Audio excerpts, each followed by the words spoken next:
معزز حاضرین و ناظرین، اب ہم حضرت نوح علیہ السلام کے بارے میں جانیں گے۔ حضرت نوح علیہ السلام اللہ تعالیٰ کے ایک برگزیدہ رسول اور پیغمبر تھے۔ انہیں ایک ایسی قوم کی طرف بھیجا گیا جو شرک کرتی تھی۔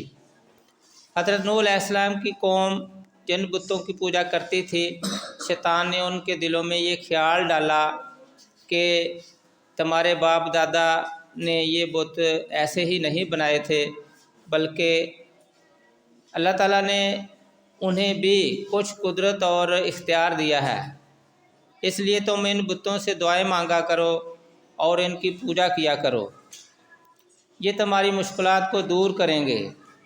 اس طرح لوگ شیطان کے بہکاوے میں آ کر ان بتوں کی پوجا کرنے لگے اور اللہ تعالیٰ کے ساتھ شرک کرنے لگے۔ حضرت نوح علیہ السلام نے 950 سال تک اپنی قوم کو ایک اللہ کی عبادت کی دعوت دی۔ انہوں نے اپنی قوم کو اللہ تعالیٰ کے ساتھ شرک کرنے اور بتوں کی پوجا کرنے سے منع کیا۔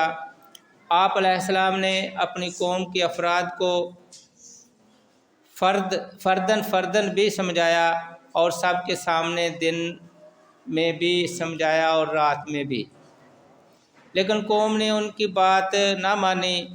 قوم نے آپ علیہ السلام کو طرح طرح کی تکلیفیں پہنچائیں اور آپ علیہ السلام کا مذاق اڑایا۔ حضرت نوح علیہ السلام نے اپنی قوم سے فرمایا، اے میری قوم، تم اللہ تعالیٰ کی عبادت کرو، تمہارا اس کی سوا کوئی معبود نہیں ہے۔ بے شک تمہارے بارے میں ڈرتا ہوں ایک بڑے دن کے عذاب سے۔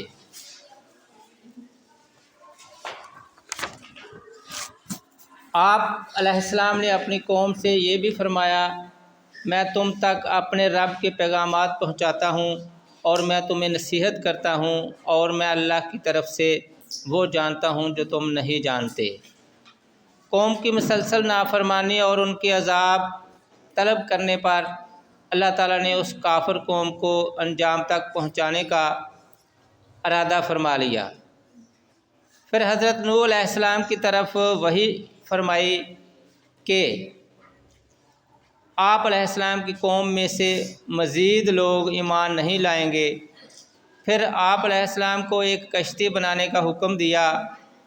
حضرت نوح علیہ السلام نے یہ کشتی اللہ تعالیٰ کے حکم اور ہدایت کے مطابق لکڑی کے تختوں اور کیلوں سے بنانا شروع کر دی۔ جب حضرت نوح علیہ السلام یہ کشتی بنا رہے تھے تو کافر قوم ان کا مذاق اڑا رہی تھی۔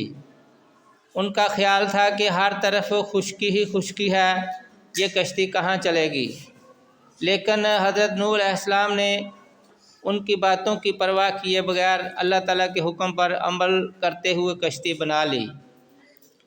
جب کافروں پر اللہ تعالیٰ کے عذاب کا وقت آیا تو اللہ تعالیٰ نے حضرت نوح علیہ السلام کو کشتی میں اپنے گھر والوں، ایمان والوں اور جانوروں کے ایک ایک جوڑے کو سوار کرنے کا حکم فرمایا۔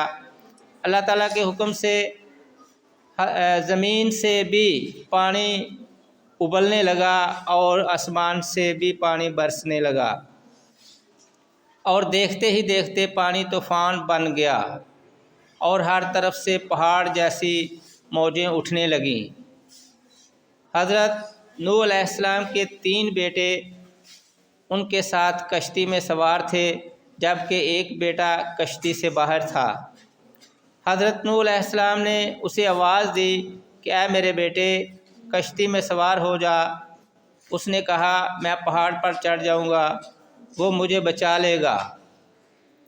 حضرت نوح علیہ السلام نے فرمایا کہ آج اللہ تعالیٰ کے سوا کوئی بچانے والا نہیں۔ اچانک ایک موج آئی اور ان کا بیٹا بھی دیگر کافروں کی طرح غرق ہو گیا۔ پھر جب طوفان کے اختتام کا وقت آیا تو اللہ تعالیٰ نے زمین کو اپنا پانی نگلنے کا حکم دیا اور آسمان کو پانی برسانے سے روکا۔